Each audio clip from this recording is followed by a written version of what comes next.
Eze, salama alaikum zala. Androany de resaka momba ny zavatra resahantsika bandy, zany hoe mbola be de be lesa no mihezita no manontany miady hevitra hoe iza no tsara ny sipa bebe vody nefa tsisy nono sa sipa bebe nono nefa somary kelikely vody. Bon, zavatra tsy comparéna zany zalahy, zavatra tsy comparéna mihitsy zany.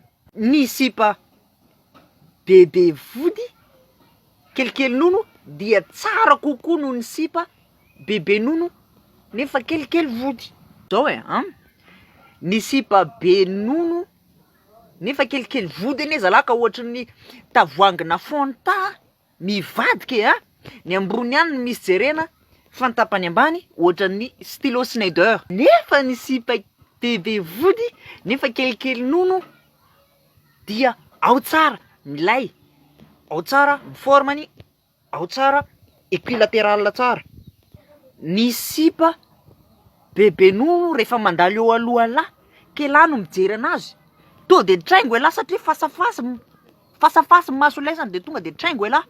Nefa ny sipa misimisy vody rehefa mandalo eo alohalahy afaka to de manara-maso tsara lahy to de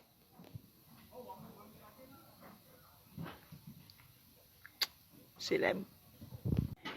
Fa misy le bandy sasany miteny de sasa moa zany fa tsy hoe ny ankamaroany bandy. Misy ny bandy sasany miteny hoe napro ny tena sipa tadiaviko le sady misimisy nono misimisy an'le fandehany. Sérieux